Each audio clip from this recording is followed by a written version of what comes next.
La reflexión es un proceso que involucra tomarse un tiempo consigo mismo y cuestionarse acerca de los panoramas y contextos. En medida que reflexionamos, nuestra mente recibe nuevos estímulos y es propensa a descubrir nuevas realidades. Paulo Freire decía que los hombres no se hacen del silencio, sino en la palabra, en el trabajo, en la acción y en la reflexión.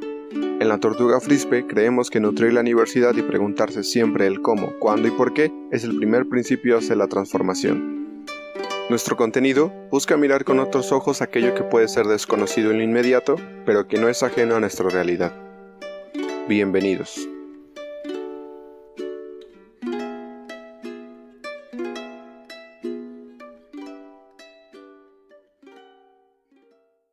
Hola, ¿qué tal? Muy buenas tardes, noches o días a todos y todas. Bienvenidos al primer podcast Reflexión en la Tortuga Frisbee en Reflexión, su página de sociedad, cultura y diferentes favorita. El día de hoy estoy con un compañero que me da mucho gusto saludar. Él es Ben-Josep Tamayo Cruz. ¿Cómo estás, Ben-Jo? Bien, hermano, pues bastante bien, güey. Emocionado de iniciar con esta nueva sección aquí en la página. ¿Tú cómo te encuentras, güey? ¿También feliz? ¿Qué tal la lluvia? Está fuerte la lluvia. El día de hoy es 2 de julio del 2021 y pues bueno, es una tarde lluviosa en la ciudad de Puebla. Este es el primer podcast que vamos a estar subiendo a las diferentes plataformas que tenemos. No se olviden de seguir las páginas tanto en YouTube, en Facebook, en Instagram. Y bueno, ¿de qué va el podcast del día de hoy? Vamos a estar platicando sobre diferentes temas que a Ben-Jo y a mí nos generan un poco de conflicto, reflexión y que creemos que son importantes. ¿Dirías que son Pues son temas que nos causan ruido, que creemos que podemos compartir con los demás y que quizás ellos también en algún punto se lo hayan cuestionado, pero no hayan tenido como el detenimiento para pensarlo. Entonces, son esos temas que, como alguna vez mencionaste, pasan desapercibidos a lo inmediato, pero que no son ajenos a la realidad, ¿no? Siempre están ahí constantes. Pues es bueno preguntarlos, ¿no? Cuestionarlos, como pues es el fin de la Tortuga Frisbee. Claro. Pues bueno, justo en el día de hoy, pues bueno, vamos a tocar dos temas muy importantes y el primero de ellos es la deconstrucción, este proceso o esta relación que nosotros tenemos con el conocimiento, el aprendizaje y el reaprender cosas, actividades, actitudes y sobre todo entender la reconstrucción como un proceso general, ¿no? Como un proceso cultural. Entonces, para esto, pues me gustaría preguntarte a ti, Ben-Jo, ¿qué significa o cómo entiendes la deconstrucción? Pues como yo percibo la deconstrucción es un proceso, en el que empiezas a, como bien dice la definición, o bien, mejor dicho, el concepto, deconstruyes los términos que te rodean y con ello los ves desde una perspectiva distinta a la que tenías acostumbrado. Entonces es literalmente el desarmar una idea que tenías, analizar los fundamentos que la hacen y bueno, ahora teniendo una perspectiva más general, no solamente entender este mismo concepto desde una única percepción, sino desde varias, retroalimentándote o comprendiendo por qué se forma así con base a tu entorno. ¿Tú cómo lo entiendes? Sí, justo, bueno, la deconstrucción es un tema que se ha puesto como de moda o ha sido muy relevante en los últimos años porque creo que hay cada vez más movimientos sociales que nos ayudan a entender que hay otras formas de interpretar el mundo, que hay otras maneras de relacionarnos y que bueno, que es importante seguir aprendiendo sobre lo que hagamos en nuestra vida, sobre lo que nosotros nos desarrollemos en nuestra vida. La pregunta pues la respondería que yo entiendo la deconstrucción, tal vez sí como un proceso. No sé qué tan metodológico o qué tan secuenciado está el proceso, pero es ese momento en el cual te das cuenta que este arquetipo o esta arquitectura de lo que piensas, de lo que dices, se ha construido gracias al colectivo, a lo que has aprendido alrededor, pero muchas veces no son las mejores formas o no son las formas correctas. Y en ese análisis y en esa modificación de lo que aprendes, dices, piensas o haces, pues se encuentra el proceso de la deconstrucción. La deconstrucción siento que también hoy en día se conoce más por algunos temas que que tienen relevancia con el feminismo o que van en relación con estos movimientos sociales que cuestionan al hombre cultural o al hombre único como forma dominante en el sistema económico, político, social, etc. Y bueno, el proceso de la deconstrucción hoy en día pues es esa invitación a que los hombres cuestionemos lo que hacemos, lo que pensamos y sobre todo cómo nos relacionamos con los demás, ya sean los animales, las personas, las mujeres, etcétera, etcétera. Sí, pues ahora que lo mencionas, justamente creo que es el feminismo que llega y nos introduce este concepto con más fuerza, ¿no? Que si antes sí estaba esta parte de cuestionarnos, por ejemplo, los derechos de las personas afroamericanas, de los indígenas, que no eran temas ajenos en México o que no son temas ajenos, todavía siguen vigentes. Sí es el feminismo, este movimiento que llega y nos dice, oye, güey, ya no hablemos nada más de minorías, güey, hablemos del otro 50% de la sociedad que son las mujeres, güey, que también están formando esta sociedad, güey, forman las percepciones de otras personas, güey, de los niños que crecen con las mujeres, güey, de las niñas que crecen con una hermana, güey. Y es una perfecta invitación a, por lo menos, ver dónde estás parado. Y ya desde ahí entender que estás viendo al mundo justamente desde donde tú estás. Claro. Sí que desde lo general, en el contexto en el que nos desarrollamos, que bueno, somos jóvenes, hombres, en México, en la ciudad de Puebla, pues la percepción que se construye en redes sociales, en la televisión, incluso con nuestras compañeras y nuestros compañeros, pues es gracias al feminismo que se nos hace la invitación a la deconstrucción, aunque no es la única forma de deconstruirnos tal vez, y no es la única corriente que nos ayuda a reinterpretarnos o a rehacernos, ¿no? Como esta construcción desde que somos muy chiquitos, lo que nos enseñan y lo que somos, hasta ahora que estamos en este proceso todavía de volver a aprender cosas y de cuestionarnos cosas. Pero pues un poco yo creo que también la deconstrucción de uno mismo, ¿tú dirías que empieza desde algún punto en específico? ¿O crees que la deconstrucción tiene algún límite a la hora de pensar qué estoy haciendo como un hombre? No sé, yo creo que pueden haber muchas formas en las que descubres este término. El primero ya, pues lo mencionamos, te lo comentan, ¿no? Te dicen, no, pues deconstruye, te construye, pero al principio no lo entiendes hasta que lo vives. Y es justamente como mencionamos, el empezar a cuestionarnos, ¿no? O el hacer una pausa de todo lo que me parece cotidiano y el empezar a interrogar o empezar a notar estas pequeñas sutilezas, estos cambios o estas cosas que me molestan, ¿no? Que puede pasar en el día a día. Por ejemplo, vas manejando, para los que tienen coche, nosotros andamos a pie como buenos ciudadanos.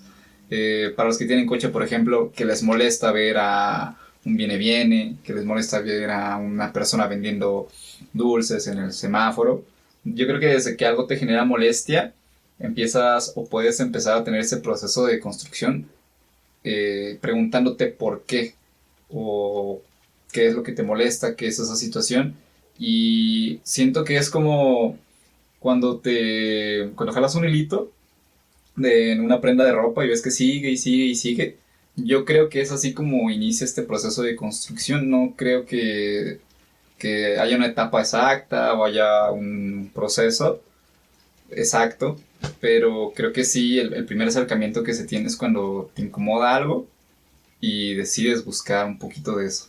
Sí, es cuando encuentras, yo diría que sí empieza con un punto, que cada persona tiene ese punto, tiene ese evento, esa acción, que te genera algo, ¿no? Que te genera una reacción y te genera una pregunta. Y después de eso, bueno, el proceso continúa cuando empiezas a descubrir lo que tiene esa pregunta, ¿no? Las respuestas que puedes encontrar para una pregunta, justo con lo que decías de, es que me incomoda, el ejemplo del viene bien, es que me incomoda esa gente porque estorban en la calle, o me incomoda esa gente que está sucia, o me incomoda esa gente que pide dinero. Al final de cuentas, esa incomodidad viene de tu cabeza cuestionándose por qué pasa eso, ¿no? Inconscientemente tal vez lo has vivido toda tu vida y has encontrado que es algo normal. Y la deconstrucción empieza cuando empiezas a analizar por qué para ti es normal, ¿no? ¿Por qué para ti es normal ver gente en la calle? Y complementas esa pregunta con otro análisis que puede ser la comparación, ¿no?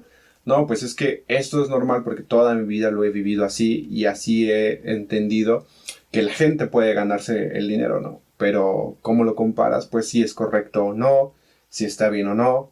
Y todas estas complejidades pues ayudan a la construcción del conocimiento y de los nuevos aprendizajes.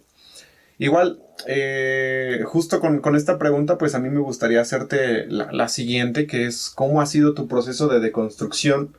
Y para ti, ¿qué ha significado el deconstruirte de algo o de alguna idea que hayas tenido? Pues creo que mi proceso de construcción no ha sido ay, no sé cómo expresarlo. Pues no ha sido un proceso lineal, no ha sido tampoco un proceso con una curva o que siga una secuencia lógica, ¿sabes?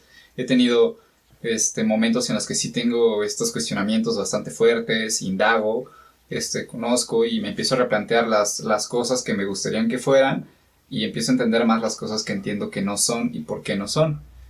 Pero así como he tenido estos momentos pico en los que me interesa bastante un tema y llego a la resolución de este conflicto, del conflicto que yo siento con ese tema, la parte que más se me ha complicado después de ese proceso es el llevarlo a cabo, ¿sabes? Porque sí es Sí. bueno el preguntarte y tienes estas ideas, ajá, ya indagaste sobre eso, pero tenemos todo un antecedente de vivir con una rutina o de enfrascados en esta situación y de un día para otro simplemente dejar de hacer esos hábitos que entendías como habituales o normales es bastante difícil. Yo creo que es como dejar una adicción o dejar algún tic y ese ha sido mi proceso, pero yo creo que es como cualquier otro proceso emocional que se lleva, ¿no? Primero te cuestionas, lo llevas, lo entiendes, tienes días en los que sí se puede, otros días en los que quizás se te dificulta más, pero como dicen en la psicología es un día a la vez, ¿no? Sí, ¿Tú cómo lo has que llevado? claro que no es un proceso lineal. Justo eso era lo que me refería al principio, que no entendía ese proceso como muy secuencial, porque pueden que sean diferentes momentos dentro de tu vida o dentro de tu día a día que te hacen cuestionar, güey, ¿qué está pasando conmigo? ¿O por qué pasó este evento? ¿O por qué pienso de esta manera, no? Si bien no es un proceso secuencial o es un proceso lineal, yo diría que la deconstrucción es un proceso muy difícil. Sobre todo es un proceso difícil de tomar conciencia, de darse cuenta qué pedo, ¿no? O qué es lo que está pasando.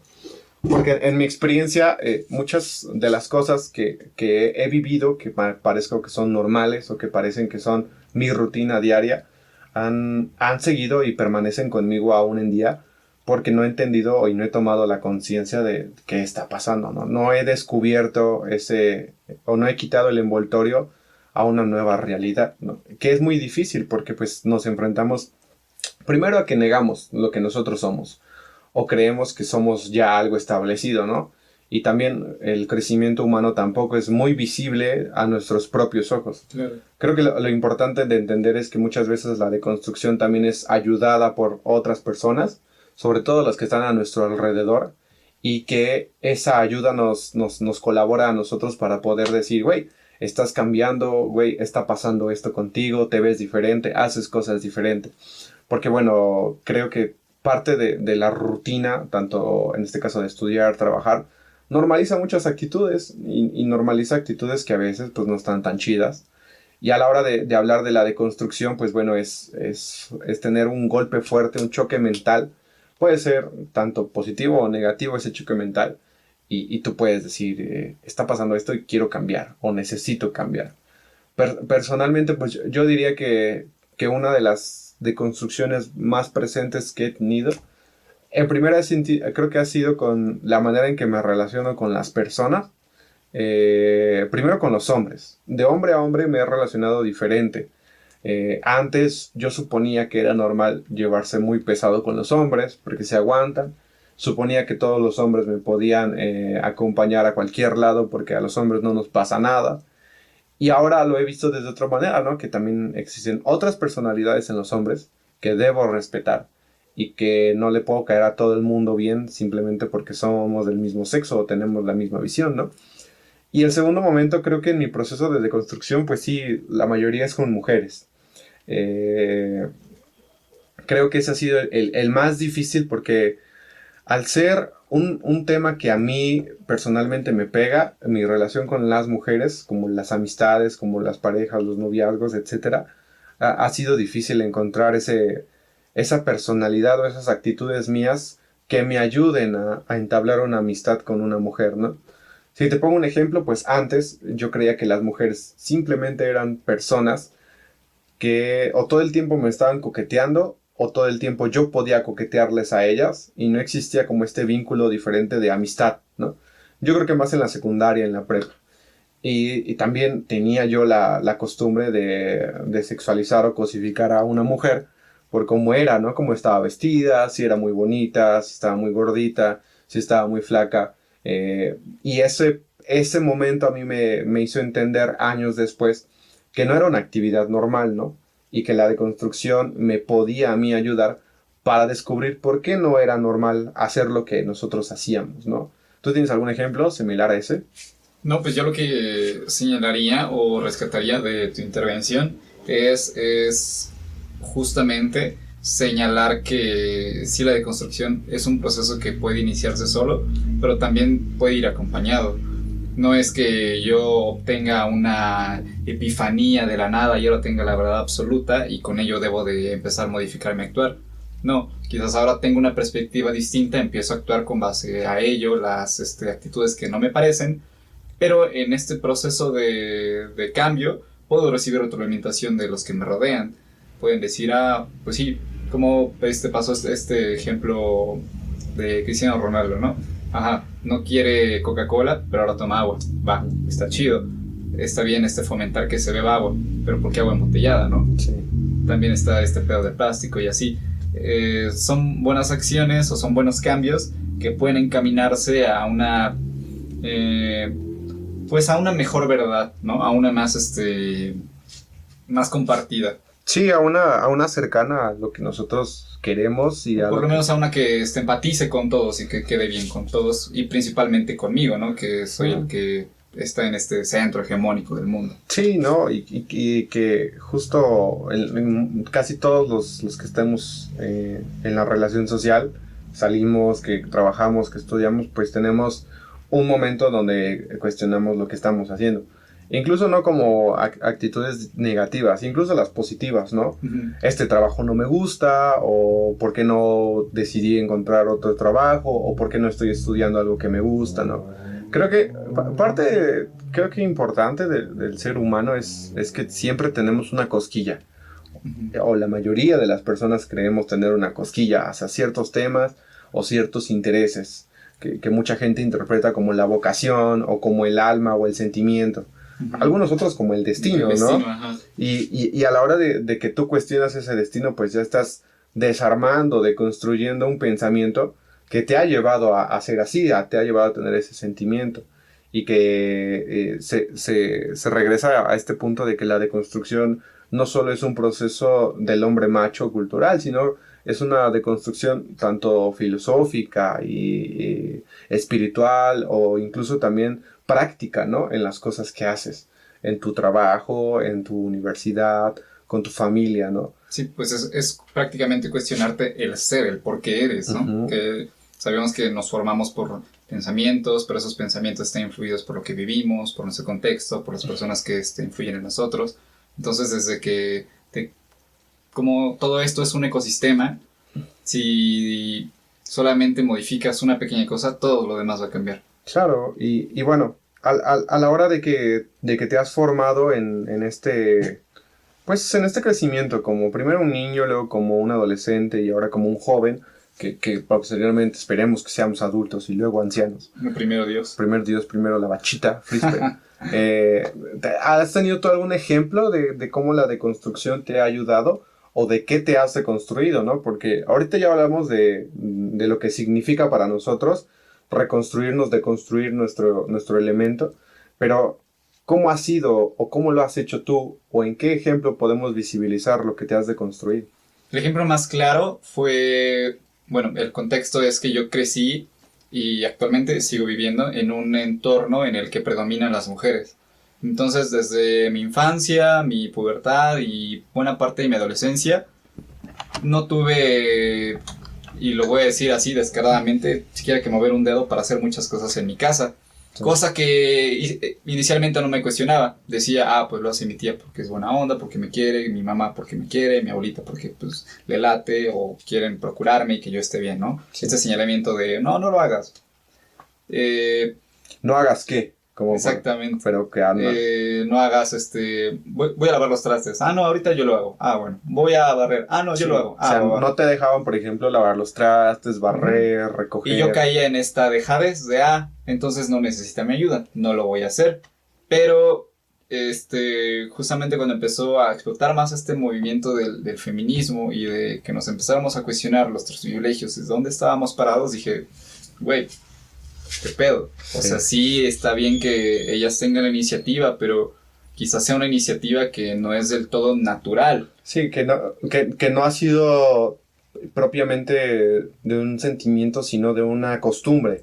Ha nacido de una actividad de años, ¿no? Quizás sea esta actitud servicial una patología que lleva ya tiempo por cosas que ellas vivieron, por contextos en los que se desarrollaron y que por ende yo también asumí como normales. Sí. No es hasta que digo, no importa que ellos me digan que no, yo sé que soy miembro de esta casa, forzosamente, o creo que sería justo que yo empezara también a aportar a los deberes. Pero ¿de dónde viene esa cuestión? Y justo creo que viene de algo que tiene un nombre, un término, ¿no?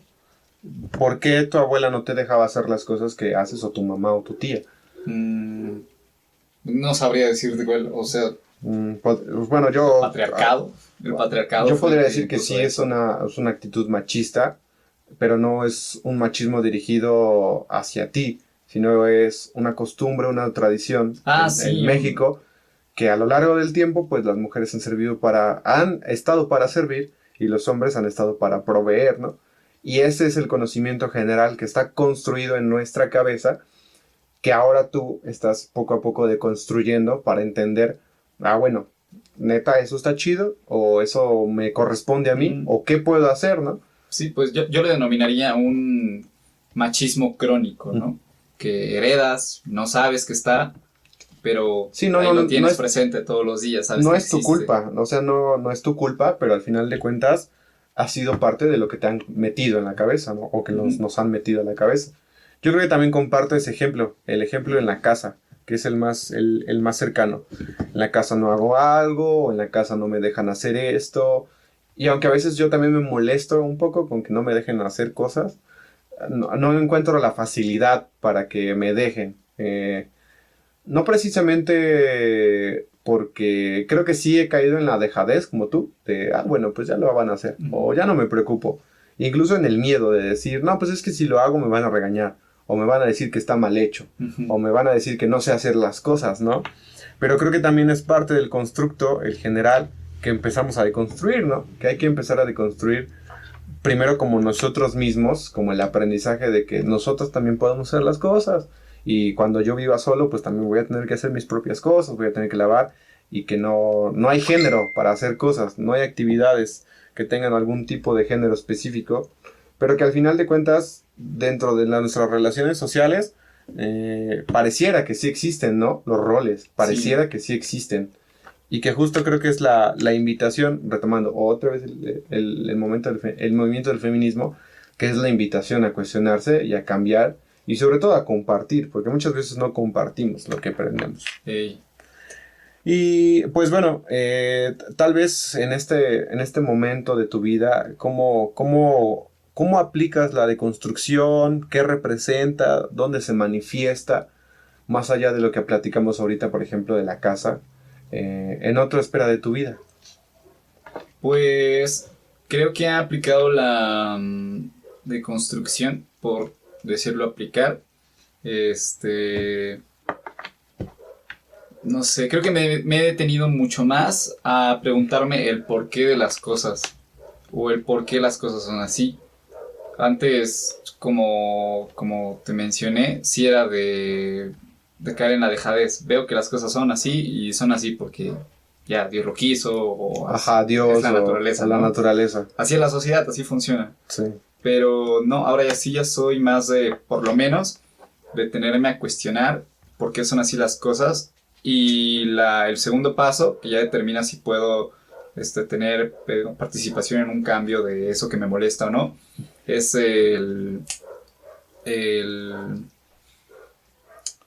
cambiar la rutina, tal vez. No, es anotar las cosas, preguntar a las personas que están a tu alrededor qué está pasando. Por ejemplo, esto de la reflexión o de cuestionarse las cosas, yo diría que no es como algo que pase todos los días. Y que eso tiene que tener valor. Que como no es algo que pasa todos los días, ese momento en el que te reflexionas te puede ayudar a sentirte mejor, a cambiar tu forma de vida, a cambiar tus hábitos, a cambiar cómo te relacionas. Y creo que los resultados poco a poco se van dando cuando estás en paz con lo que pasa y estás entendiendo que hay un cambio que aunque no lo notas, existe ahí. O por lo menos te deja tranquilo. A mí eso me deja muy tranquilo. Es justamente esa parte la que se me estaba escapando de cuestiono, pero no voy a cuestionar cosas que no están en mi nicho o en mi círculo cultural, ¿sabes? O sea, sí he sido de que, por lo menos en el transporte público, cuando viajo, cuando me muevo aquí en mi colonia, el ver a veces actitudes de las personas que, no te voy a mentir, luego no me parecen, pero ahí es cuando empiezo a decir, bueno, ¿por qué?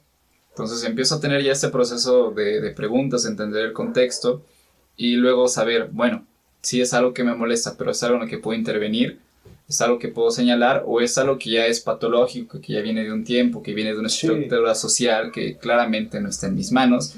Y si sé que algo no está en mis manos, no me preocupa, por lo menos ese es el mantra de vida que tengo ahora que me permite más estar en paz con las cosas. El no agobiarme con lo que no puedo controlar, porque pues sería jugar a ser Dios o meterme en situaciones que no me corresponden, ¿sabes? Como el cambiar el pensamiento de alguien, o obligarlo a que tenga otras actitudes. Sí, pues es que justo con eso que dices entran otros temas como por ejemplo la responsabilidad y la apertura y sobre todo la capacidad que uno tiene para transformar cosas.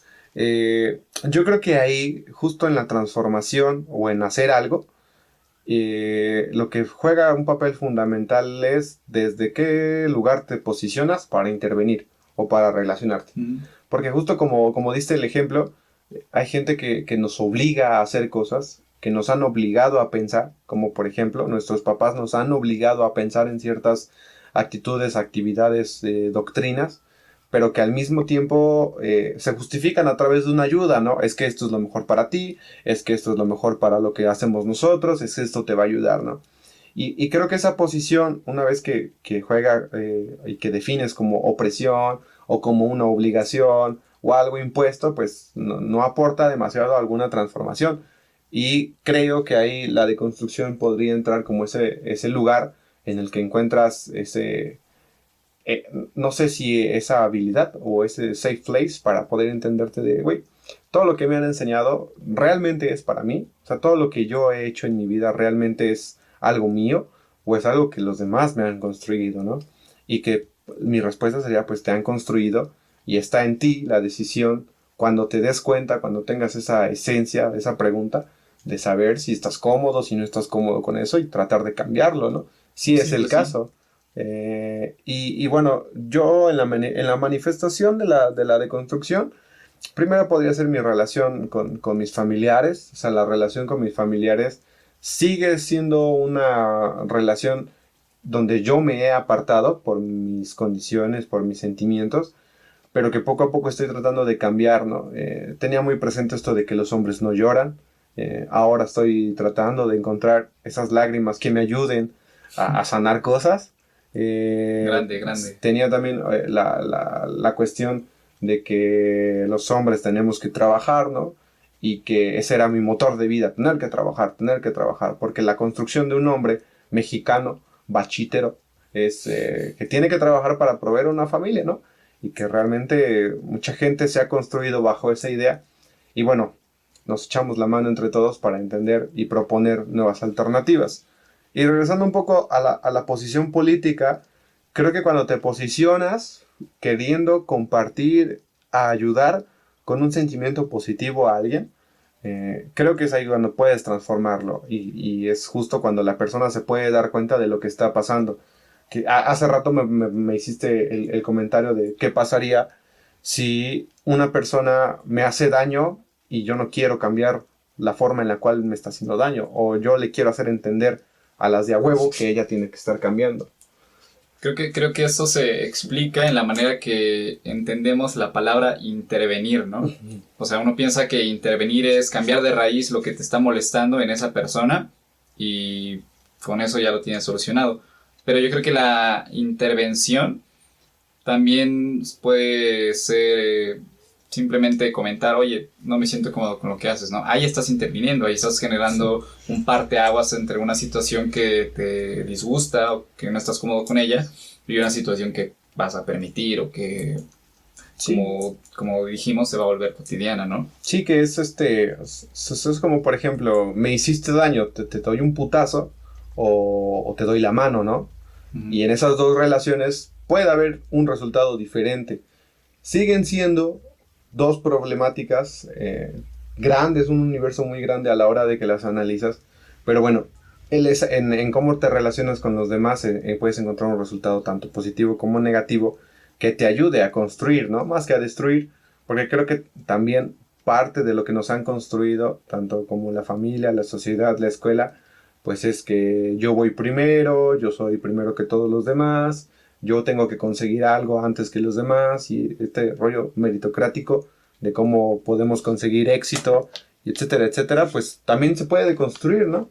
Que va más allá del hombre cultural y del hombre con la mujer como una deconstrucción popular que existe hoy en día.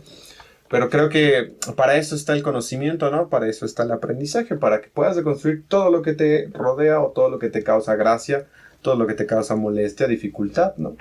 Y que, como te repito, no es un proceso que sea tan fácil o tan efímero, pero que si te das cuenta de la colita de eso que te hace ruido, puedes empezar a buscar más y más y más cosas y ayudarte de quien te puede rodear para entender que, bueno, estamos haciendo algo.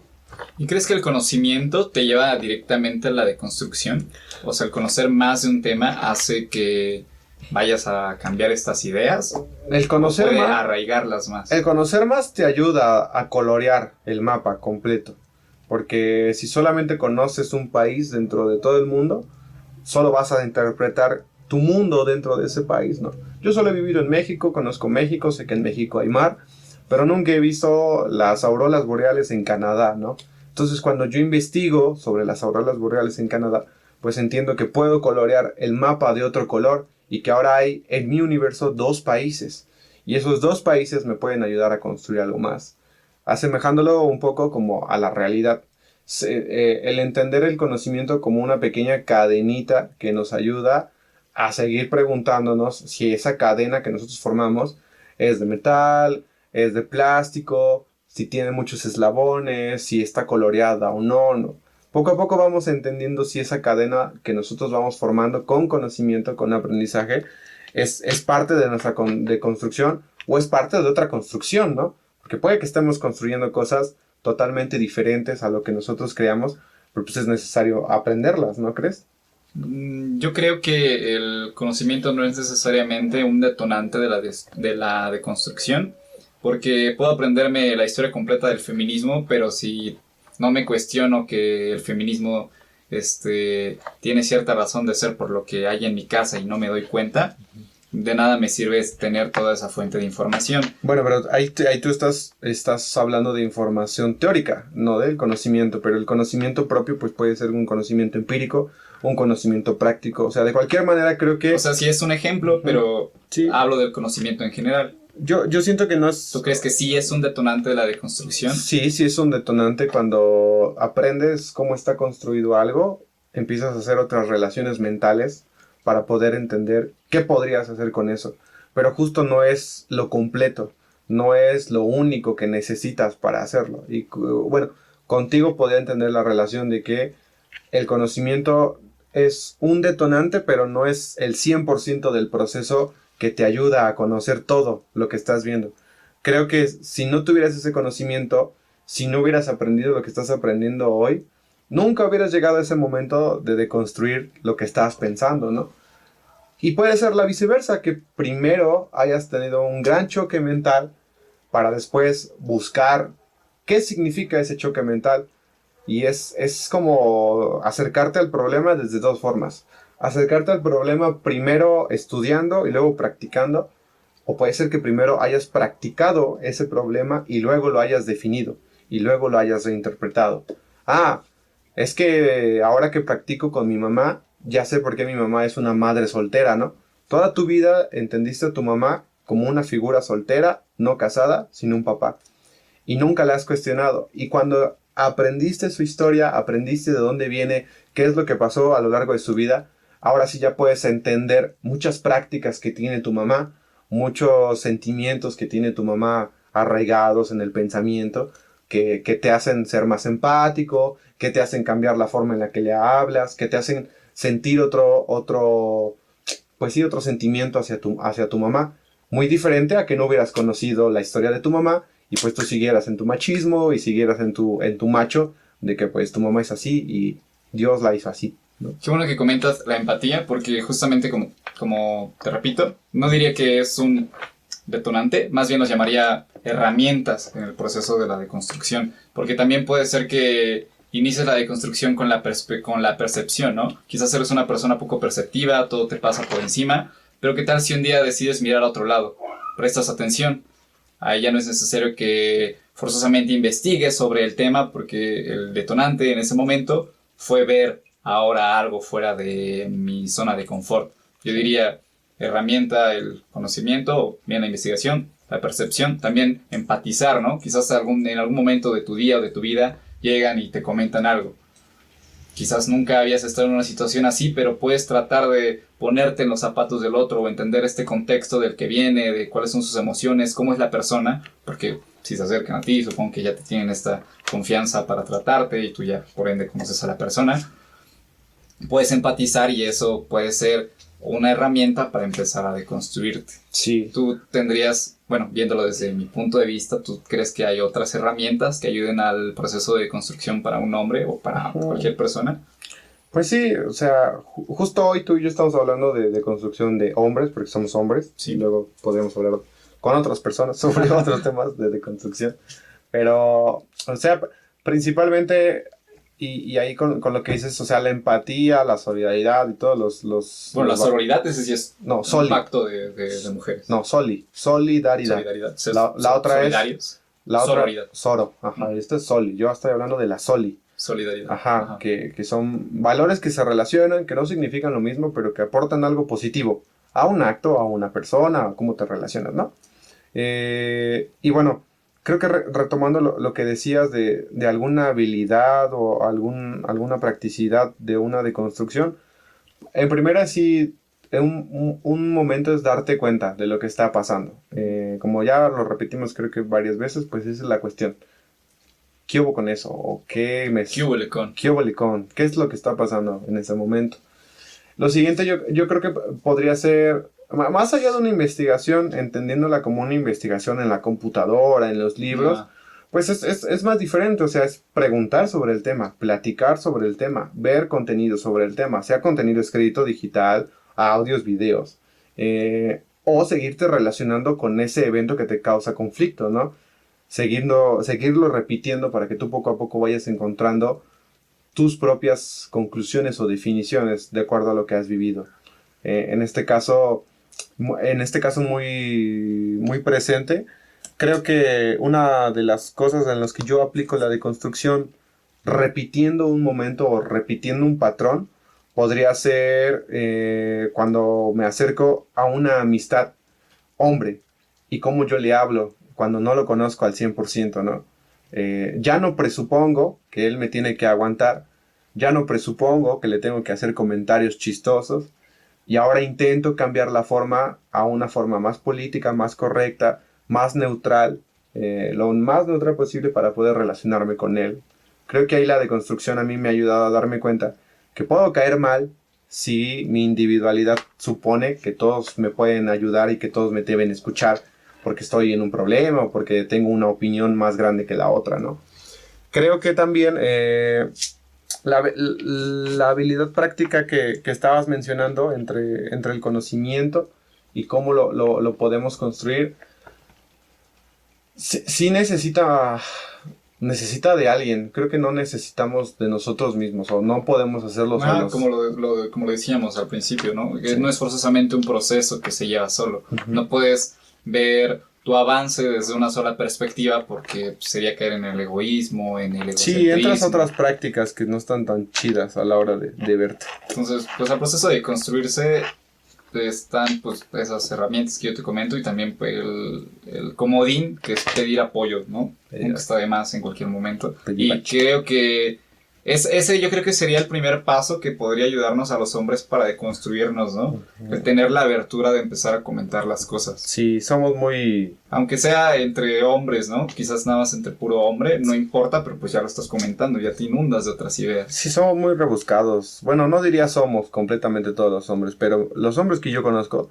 somos muy rebuscados, muy serios, muy necios. Que también es algo cultural, ¿no? Algo que se nos ha enseñado, que muchos arquetipos de hombre no pueden ser esto, no pueden ser el otro. Y que bueno, seguimos replicando, y que es importante la deconstrucción. Hey. Pues, si no tienes o bueno, tienes alguna frase de cierre, algún comentario para cerrar este tema de hoy. Pues, en principio, que definan sus propias... No diría que vidas, pero sí sus actividades. Que definan sus actividades tal vez en una libretita, o tal vez en sus notas del celular, de qué es lo que está pasando y por qué está pasando.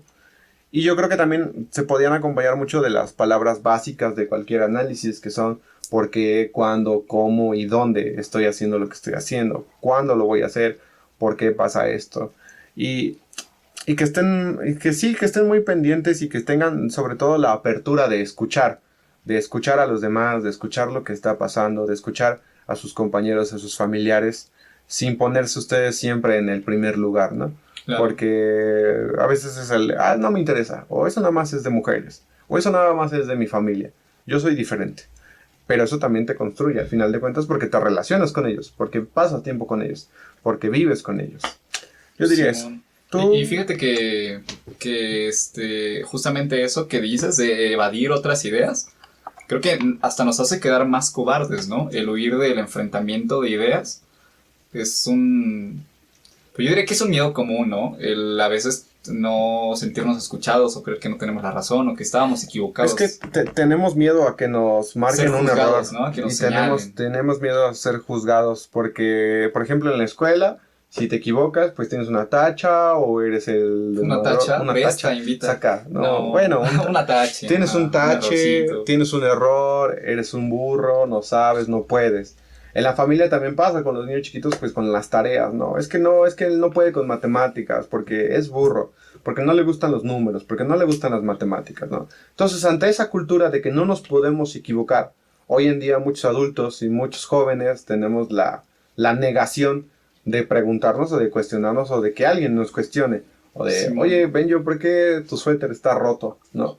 Y ahí tú podrías platicarme del por qué, o negar. Varias vertientes, ¿no? O sea, puedo mandarte a la verga, puedo dialogar, puedo tener una respuesta rápida, evadir el tema. Sí. Y bueno, ya para cerrar este tema, pues sí, yo creo que deberíamos dejar de estigmatizar el equivocarse. Está bien que al principio de esta deconstrucción pues vamos a caer en errores, ¿no? De malinterpretar una verdad, de malinterpretar nuestra propia realidad, pero pues nunca terminamos de aprender, y los tiempos cambian. Las ideas que hoy te identifiques como buena, quizás en unos meses cambien, ¿no? Ya haya una nueva teoría, ya hayan nuevas posturas acerca de eso, pero pues siempre... Es un proceso continuo, no acaba nunca, yo diría que no acaba nunca, que es importante compartirlo con quienes te rodean, tu pareja, tus amigos, tu familia, y que sobre todo es muy bonito sí, cuando hay actividades que sí afectaban 100% tu desarrollo psicosocial, humano, cultural, y que cuando estás en paz, y cuando te relacionas mejor, y cuando te va mejor en tu trabajo, en tu universidad, en tus cosas, creo que ahí encuentras lo bonito de una deconstrucción, sea la corriente filosófica a lo que te refieras con deconstrucción, ¿no? Sí, entonces, pasen por esa etapa, llévenla bien, compártanla. Atrévanse. Y atrévanse. Y pues bueno, vamos a pasar a un tema que en estos días, la neta, no en estos días, ya tiene un ratito que me ha causado ruido. Y parte de la noticia que yo creo que... Porque tú estás desconstruyendo, Porque me estoy desconstruyendo. Desde que inicié ya ando preguntando. Uh-huh. Yo creo que es una noticia que la mayoría habrán visto. Digo, si están en Spotify, güey, ya que estamos como que delimitando, ¿no? Sí. La audiencia. Fue una noticia muy sonada porque van a venir los Juegos Olímpicos. Y porque recientemente terminó junio, mes de la inclusión. Claro. La noticia... El Pride Month. El Pride Month. Ajá.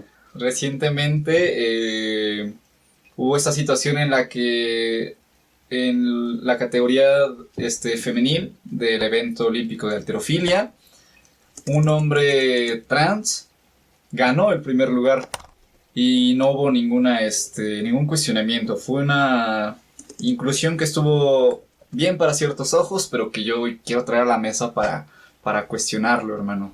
Sí, justo, déjame busco la noticia, debe estar por aquí. Sí, la noticia es que una compañera... Compañere. Un compañero. Une compañere. En la disciplina de halterofilia es una compañera transexual, competirá en las Olimpiadas de este 2021, que son Tokio 2020, aunque realmente son en el 2021. Se llama Laurel Hobart, tiene 43 años. Y antes se llamaba Gavin Hobart. Entonces, dice que... Ay, no sé, espérame. Que no viene la noticia bien pinche definida, la verga. 34 años, se entrenó en la halterofilia desde pues que se identificaba como hombre y luego vino pues este proceso de construcción de él que ya no se sintió a gusto con estos roles asignados, quizás con la personalidad que se le estigmatizaba por ser hombre y pues bueno... Bueno, la noticia dice que la aventadora de pesas, Laurel Hobart, se convertirá en la primera atleta transgénero que compite en los Juegos Olímpicos, tras ser seleccionada por Nueva Zelanda para la prueba femenina de los Juegos de Tokio. Una decisión que revivirá el debate sobre la inclusión y la equidad en este deporte. Hobart competirá en la categoría de peso superpesado de más de 87 kilos, y su selección fue posible gracias a una actualización de los requisitos de la clasificación en mayo. O sea, en determinadas cuentas es un hombre que ahora se identifica como mujer y que está en el proceso de ser una mujer y va a competir en los Juegos Olímpicos de Tokio 2020, que realmente son en 2021. Después y lo pongo en letras mayúsculas, haber arrasado en las pruebas de Nueva Zelanda, que es el país que lo está enviando para representar claro, en la es halterofilia. Nueva Zelandesa, y esto justo como dice la noticia, reaviva un poco un debate.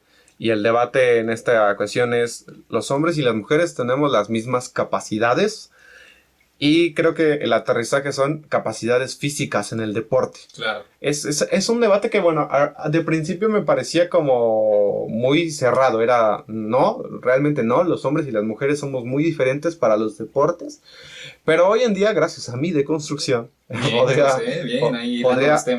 podría decir que muchos de estos deportes depende del atleta que está compitiendo, porque existen hombres en categorías determinadas que no dan la talla para su deporte y que se terminan bajando de categoría, cambiando de categoría, y eso es una forma de poder competir y estar al máximo nivel. Y existen mujeres que al compararse con hombres tienen mejores resultados, tienen mejores éxitos, incluso dominan más deportes. También por una construcción hegemónica de que los hombres, por ejemplo, juegan fútbol y las mujeres juegan atletismo, ¿no? O practican el atletismo. Tenis. Pero sí, yo diría que depende mucho de cada deporte. Y ahorita, si quieres, primero hablamos de las capacidades físicas y luego hablamos de la inclusión. Sí, de por qué Tokio 2020 va a ser el primer momento en el que este atleta olímpico compita como mujer y no como un hombre. Claro. Entonces, ¿tú qué piensas? ¿Tenemos las mismas capacidades físicas los hombres y las mujeres? Pues va a sonar controversial, pero innatamente, que es la palabra correcta. ¿Innata qué significa? Desde nacimiento, ¿no? De nacimiento, que es algo que no fue influido en nuestro proceso, algo con lo que literalmente nacimos, o sea, con fibras musculares más grandes o que tienen a ser más grandes, con tendencia bueno, esos son los ejemplos, ¿no? Ajá, son algunos ejemplos. Mismas capacidades físicas innatas, no, pero una mujer que pasa su vida ejercitándose claramente puede llegar a ser mucho más fuerte que un hombre. y viceversa. Un hombre puede llegar a tener mucha más flexibilidad que una mujer en esos aspectos que los liga, ¿no? Mujer a flexibilidad o a deportes como danza artística, coreografías, gimnasia. Es que no sé, es que justo es hablar de generalidades. Ajá, de la generalidad. Es el ejemplo que pongo para poder entender hacia dónde va enfocada mi idea. Y también retomo esta parte que mencionaste, que al principio sí era muy cerrado. Sí, una mujer no va a levantar los 200 kilos que quizás un hombre puede, pero una mujer compitiendo con otras mujeres claramente sí va a poder levantar 150 kilos máximos que una mujer podría, ¿no? Sí, pero volvemos al tema de ¿y por qué no podría una mujer, al entrenarse en halterofilia, cargar eso? Es que ahí es cuando lo están señalando mal, o que yo creo que lo están señalando mal. ¿Una mujer no puede hacer halterofilia? Sí puede. Una mujer no puede hacer soccer, sí puede, pero... O sea, ¿tú crees que hay una desventaja en la capacidad, puramente en la capacidad física que tiene una persona? ¿O crees que hay... ¿Entrenada o no entrenada? Entrenada o no entrenada. Bueno... Esa sería la pregunta con la que yo respondería. Sí, es que son muchas preguntas. O sea, pregunta tras pregunta es una desviación de casos. Uh-huh.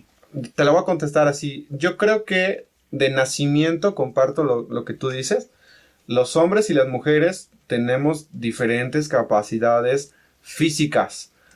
No sé en qué momento del crecimiento humano podemos igualar esas capacidades, y que creo que cada individuo de nosotros tiene diferentes capacidades físicas que no se desarrollan, ¿sale? Y al no desarrollarse, pues caemos en esta disparidad y en este debate de es que mi hermana es más grande que yo y ella sí puede cargar un garrafón y yo estoy chiquito porque soy hombre, estoy flaquito, no lo puedo cargar, ¿no? Uh-huh.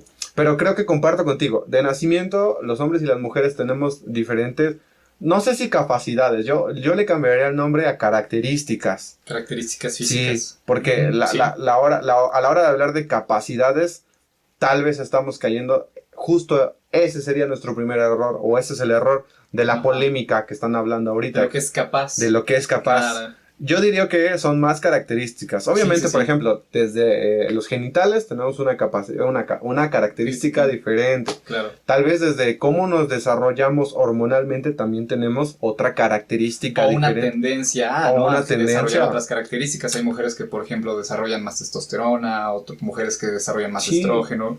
Pero a la hora, por ejemplo... que, como te digo, son innatos, son distintos. Son de nacimiento, pero a la hora de desarrollarnos como humanos, en nuestra historia, tal vez como el deporte, la comida, la cultura donde vivimos y donde nos desarrollamos, todo lo que hagamos para desarrollar nuestro cuerpo, creo que ahí ya entraría el tema de las capacidades. Pero ahí sí sería individuo por individuo. Sí. Individuo tiene ciertas capacidades y ese tiene más capacidades. Por ejemplo, un niño gordito en la primaria contra un niño flaquito en la primaria, ¿quién es más capaz de correr 100 metros planos? Pues obviamente el niño que está flaquito, porque no tiene tanta dificultad de peso, tiene más movilidad, tiene más flexibilidad, no porque él lo haya decidido, ¿no? Sino porque su cuerpo, su anatomía se lo permite, y el niño gordito no. Pero eso no significa que la capacidad del niño gordito sea solo definida por eso. Exacto. Existen otras capacidades, y ahí es la diferencia que yo haría. Las características de cada uno de ellos dos son diferentes, pero las capacidades entonces también tienen que ser diferentes, y no se puede juzgar en el mismo molde. No se puede medir con la misma vara. Claro. Y ahora existe, o bueno, antes de esa pregunta, haciendo la misma reflexión acerca de las capacidades físicas en el deporte de los hombres y las mujeres, ¿tú qué dices? A ver, ¿cómo? Existen, más bien, ¿los hombres y las mujeres tenemos mismas capacidades físicas en los deportes? Capacidades, sí. Sí, no tengo duda de que todos podríamos llegar al mismo potencial si nos dedicamos a ese deporte, ¿no? Okay. Retomo este ejemplo que dijiste del niño gordito y el niño flaco. Ambos tienen la capacidad de correr, güey, pero quizás por características innatas, puede que no sea así. Quizás uno tiene una tendencia a tener más masa muscular o más masa corporal, que es algo que no podemos combatir tan fácil, pero que sí se puede entrenar, que sí se puede dedicar tiempo, y tendría en ese entonces la misma capacidad que un niño flaquito, ¿no? Pero que también tiene este panorama de decir, bueno, qué tipo de vida ha llevado el ¿Qué tipo niño, de ¿no? flaquito, no? ¿Qué tipo de flaquito, güey? Puede ser uno que es atleta, güey, uno que Güey. se ejercita, uno que simplemente es Flaquito que con un no, metabolismo rápido. que no desayunó, güey. Que no desayunó. Y se cayó en la güey. carrera, güey. No, man, No que puede se ser. desmayó en los No creo, lauros güey. patrios. Sí. Pero Bueno, es ese el Ahora, caso. ahora regresando a la noticia, este atleta que se llama Hobart, Lauren Hobart, Laurel Hobart, Ujú. tendrá las mismas capacidades físicas que las mujeres en su disciplina. Ahora sí vámonos específicamente a dos casos. Una mujer competidora atleta olímpica en Tokio 2020 contra esta mujer transexual en Tokio 2020. ¿Tendrán las mismas capacidades? Ellos No. ¿Por qué no, Benjo?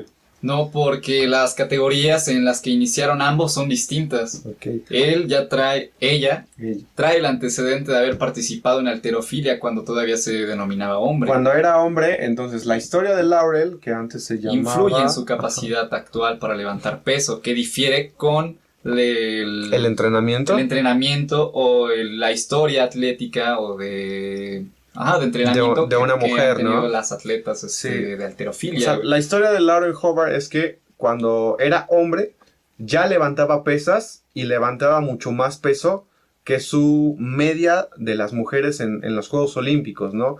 Que el entrenamiento se requiere. Creo que ahí también tienes razón cuando hablas del tipo de entrenamiento y del tipo de historia que cada deportista tiene. Porque aunque podíamos hablar de las capacidades, creo que hombres y mujeres en estos deportes tienen capacidades extraordinarias que no todos los humanos podemos tener. El que ella haya tenido una historia donde haya dominado más categorías, con más peso, siendo hombre, sí le da una ventaja a la hora de competir con las mujeres. Y no es una ventaja de que, es que eres mujer y no puedes, o es que eres mujer y no lo vas a lograr, sino puramente en cómo está construido sus músculos de Laurel, cómo están construidas sus entrenamientos mentales, cuánto peso puede aguantar y cómo es el tipo de alimentación que ella viene. Creo que sí le da una ventaja muy grande a la hora de competir con mujeres que han sido toda su vida mujeres por el sexo, por la construcción de su preferencia, etcétera, etcétera, todo lo que construye una mujer. No me voy a meter en esos temas porque soy muy ignorante, pero sí, creo que sí le dan una ventaja a Laurel Hobart a la hora de que soy un hombre que ahora terminé siendo una mujer, pero Elegí ser una mujer, pero toda mi vida he entrenado como un hombre y domino las categorías de un hombre, ¿no? Que, bueno, Laurel tendrá sus razones para haberse convertido en mujer. Y que, ojo, uno podría pensar que lanzamos el dato o el señalamiento de entrenamientos distintos al azar, pero el récord en halterofilia de hombres es levantar 200 kilos, el máximo. O sea, en hombres son 200 kilos. 200 kilos. Y en mujeres el máximo es de 130. Una diferencia de 70 kilos yo creo que es una diferencia abismal entre ambos géneros, que claramente sí pueden marcar esta diferencia que se ve tan obvia entre una deportista de halterofilia trans y una deportista de halterofilia hetero. Y hay bueno, no hetero, mujer. Ajá. Sí, nada más hombre y mujer, porque no. Sí, orientación sexual, sí, ahí sí la cagué. Ajá. Justo era lo que te iba a preguntar. Ahora metemos el tema de la inclusión. ¿Qué tan correcto es incluir a alguien, hombre, que ha dominado todas las categorías de peso, hasta 200 kilos, en una competición de mujeres? Porque ahora ella se identifica como una mujer y está en el proceso tal vez hasta legal, o ya es mujer legalmente. ¿Qué deberían hacer los Juegos Olímpicos? ¿Por qué sí aceptar a una persona que ha dominado categorías de hombres ahora en una competición de mujeres? Yo creo que la inclusión estuvo bien enfocada, porque desde siempre los Juegos Olímpicos han sido un evento en el que se puede demostrar las capacidades que puede tener un ser humano con la dedicación y el esfuerzo mental de entregarse a un deporte, a una prueba. Seas hombre o mujer, si puedes demostrar que tienes las características para poder competir contra otras personas, adelante. Lo que yo creo que no se aplicó chido es el contemplar justamente esto que estamos comentando. ¿El criterio o la evaluación? El criterio, ambas. El tener criterio de si es correcto que alguien que ya ha levantado 200 kilos participe con alguien que máximo ha levantado 130. Sí. Simplemente porque se denomina ahora mujer, tiene las mismas capacidades que una mujer. Sí, que sobre todo es muy diferente el entrenamiento Incluso en los cuerpos se ve... El metabolismo también se ve. El tamaño del cuerpo de un hombre contra una mujer halterofilia, en el halterofilia, el peso que llegan a cargar, el tipo de entrenamiento que llevan, la comida, la actividad física social, que también es parte importante de las personas que practican algún deporte. Y ahora, justo regresando un poco a las preguntas, ¿tú crees que existe alguna barrera para diferenciar las capacidades físicas de hombres y mujeres? ¿Cuál sería esta barrera? O por ejemplo, ahorita que estamos hablando del criterio, ¿cuál sería este criterio para marcar una barrera entre lo que puede hacer una mujer dentro de un deporte y lo que no puede hacer una mujer o un hombre en un deporte? Las características innatas, regreso a lo mismo, porque, y esto ya sí es dato científico, ya, bien mamón, ¿no? Aquí sacado de la ciencia. No, pues, por ejemplo, hay una diferencia marcada entre la capacidad muscular máxima que puede desarrollar un Homo sapiens sapiens y un Homo erectus, güey. Que, como bien sabemos, hay cuerpos, güey, que tienden a ser delgados, güey, y hay cuerpos que tienden a ser más bruscos. Entonces, si existe esta diferencia desde que nacemos, güey, a desarrollar cierta musculatura, yo creo que sí hay una barrera, güey, que es justamente estas características innatas. ¿Tú pondrías el criterio de que necesitas ser hombre de nacimiento para participar en este deporte? ¿O ser mujer de nacimiento para participar? Bueno, no en este deporte, en esta competición, que es para mujeres nada más. Digamos, organizamos una competencia de halterofía para mujeres. El criterio que yo le pondría es que tienes que ser mujer de nacimiento, porque tienes unas características innatas que te ayudan a mantener una igualdad, una paridad en las capacidades que puedes tener dentro de la competencia. Porque entonces, si no pusieras ese criterio, no es que pasaría todo el tiempo, ¿no? Pero alguien que a lo mejor todo el tiempo entrenó como hombre y que por su historia de vida ahora se identifica como una mujer o es una transexual mujer, entra a esta competencia y arrasa.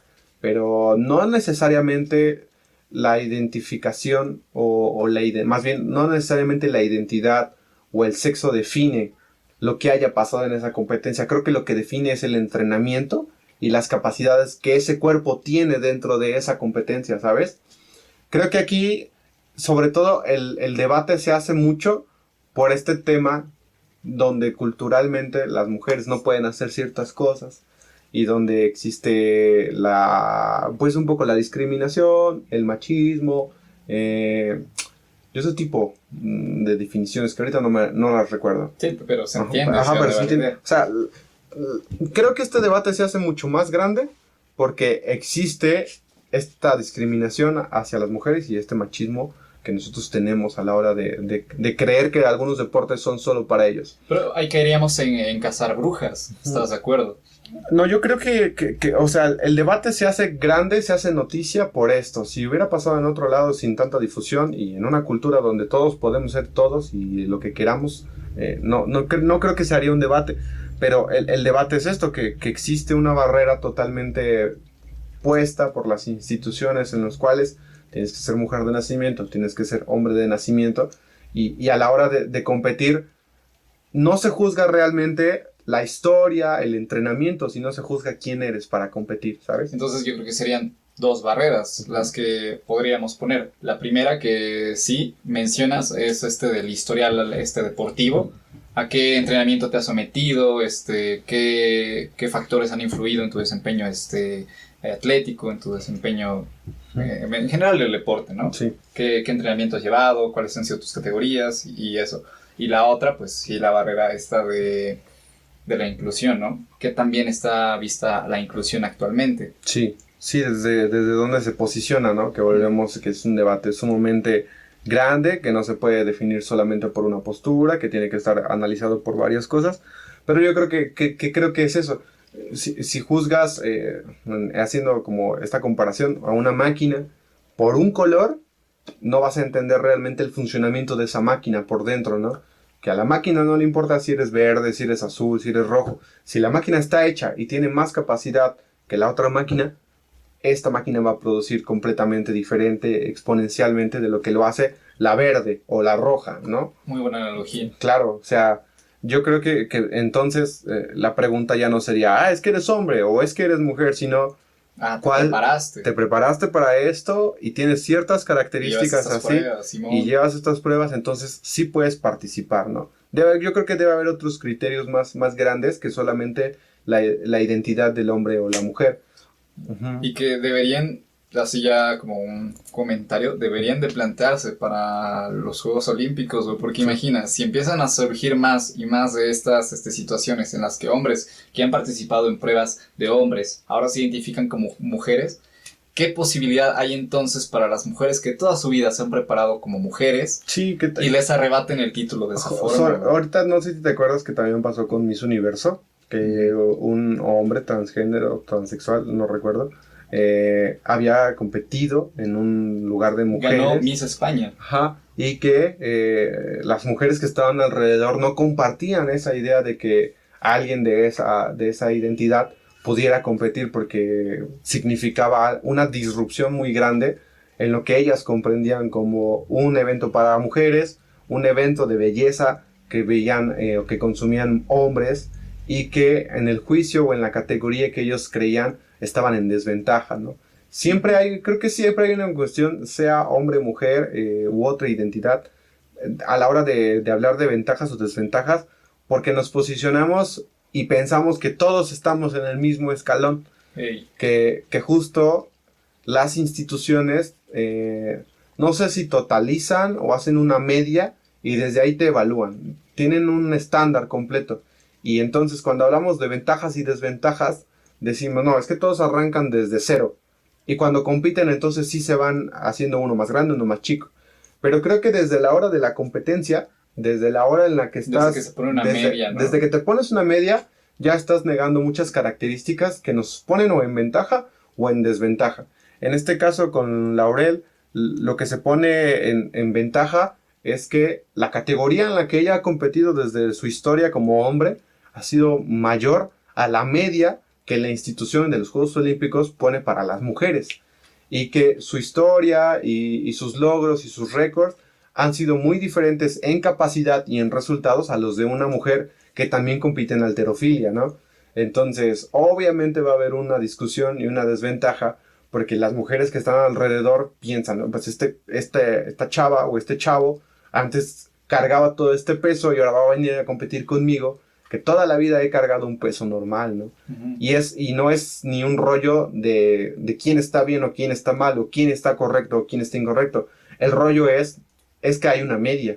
Entonces esa media nos estandariza a todos y nos dice que pues todos vamos a competir iguales, parejos, cuando realmente no es así, ¿no? Simón, creo que no podría ejemplificar mejor sí.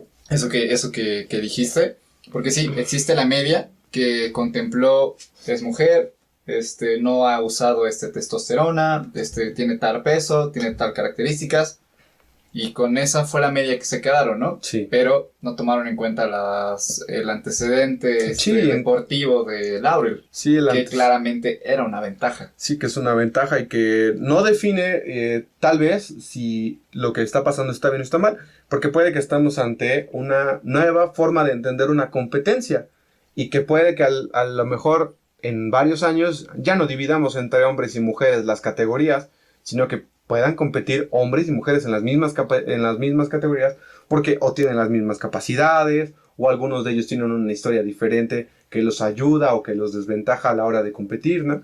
Que es un poco una de estas banderas de la inclusión, que no necesitamos divisiones entre hombres y mujeres para hacer actividades.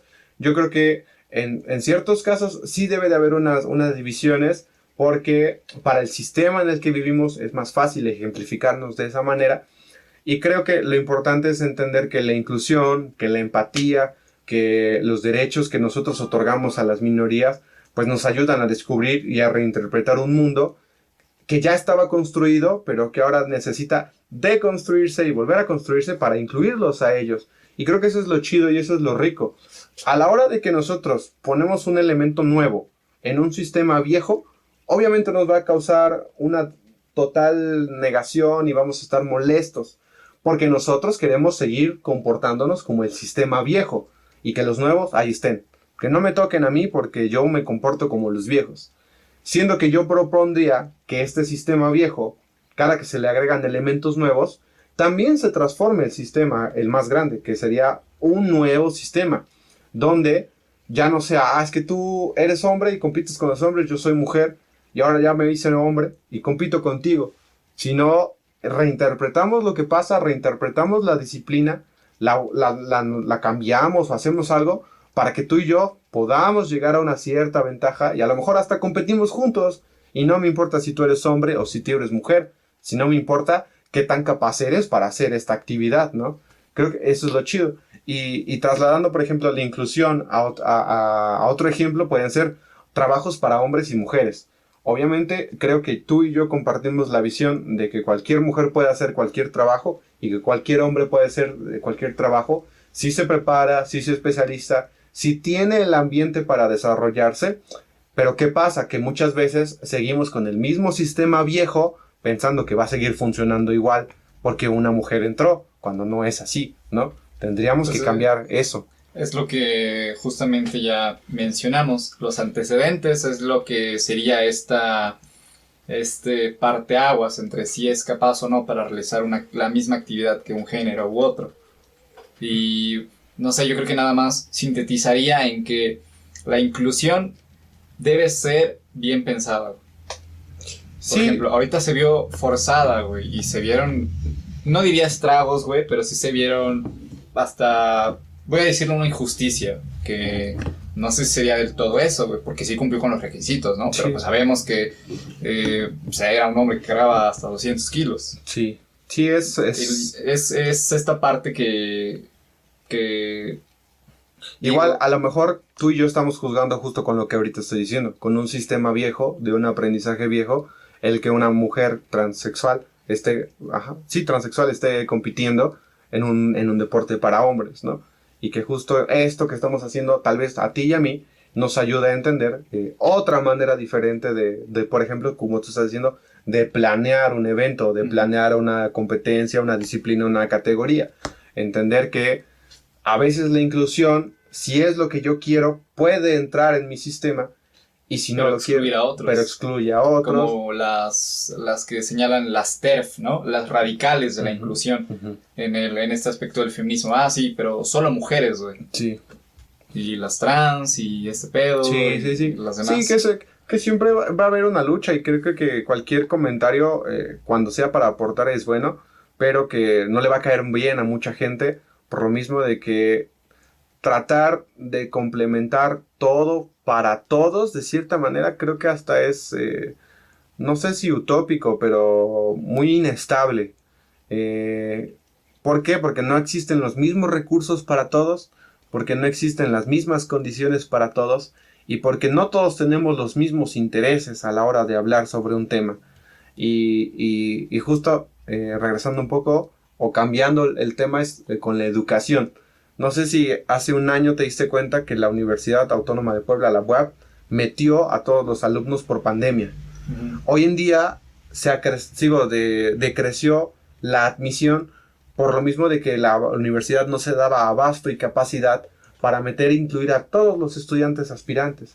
Y creo que ese momento en el cual tú dices, esto es para todos, también te limita en recurso, en capacidad y en interés.